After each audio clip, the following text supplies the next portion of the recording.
خەڵکانێکی زۆر لە ئێمە زیاتر تووشی بەڵاو موسیبەت بوون. پێغەمبەر گیانە فەرمی عەلەیهی سەڵات وەسەلام ئیذا ئەحەب الله عەبدەن بئیبتیلاء یان ئەبتەلەه، ئەگە هەر ئیماندارێک لای خوا بەڕێز بێ، خوا تووشی بەڵاو موسیبەتێک. بۆچی تووشێکە؟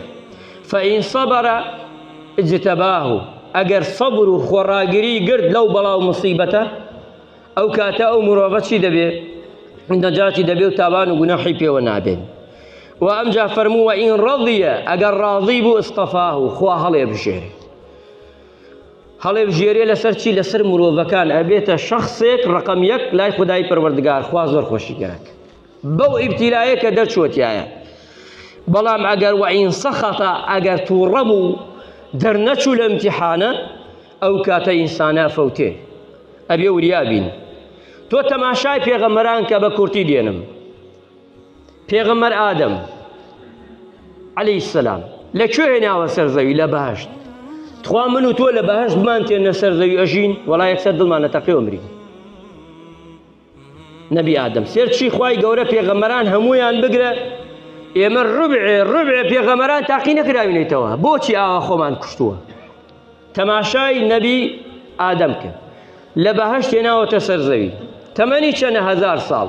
تۆ وەرە لە بەهەشت دەرت بکەن بێنە سەر ئەم خەفەتە کە دنیایە، لەسەر دنیاش کوڕەکەت بێ یەکێک بوو براکەی خۆی کوڕەکەی تر بکوژێ، هەتا قیامەتش هەر کێ بکوژێ لەسەر کوڕەکەی تو حەساب بێ.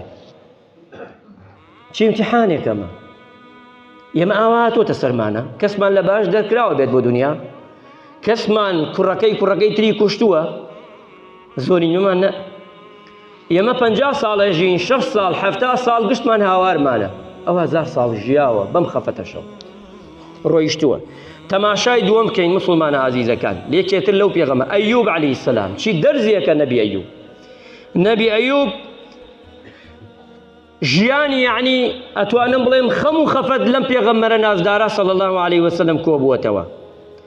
ئەگە تەماشاکەی هەرچی هەیە بڵێن خەرمان و هەمووی دەغڵ و دانی هەمووی بە یەک جا خوای گەورە سوتاندی. لەناو ئەم حەمکو خەڵکەدا ئەم پێغەمبەری خوایە هەرچی دەڵغەی هەیە ئەم شتەکانی یەکشتی خوای پەروەردگاری ئەم سوتاند. دووەمیان منداڵەکانی هەمووی مردوو، سێهەمیان دەسەڵاتی نەما، چوارەمیان لەش ساغی نەما، 18 ساڵ بەچی بە نەخۆشیوە ناڵانی، تەنانەت هەموو خەڵک قیزی لێ کرد ناچوە لای. چی کەسێ لە ئێمە وایە؟ چی کەسی هەیە لە ئێمە وابێت؟ نییە. ئەگە تەماشاشکەین ئاسیا تو پیاوەکەت ئەگە زۆر خراپ بێ، ئەگە ئافرەتێک گشت ڕۆژە هاوار بکە و بێژە پیاوەکەم خراپە پیاوەکەی کافر بووە، ژیا لەگەڵا خوای گەورە بەرزی کردێتەوە، ژنەکەی فرعون ئاسیا. ئەگە تەماشاکەین بڵێن بوهتانێک کراوە بۆ کەسێ لە ئێمە، دایکە عایشە بوهتانی بۆ کراوە، دایکی ئیماندارانە. ئەگە تەماشایان بکەین و تەماشاشکەین مەریەم بوهتانی بۆ کراوە، و ئەگە تەماشاشکەین ئیبراهیم لەگەڵ باوکیە، کوڕە و باوکی کافرە، ئەمرەدا بە گەلەکەی بابی کەنە ناو منجەنیقێکەوە بۆی بیستێنە.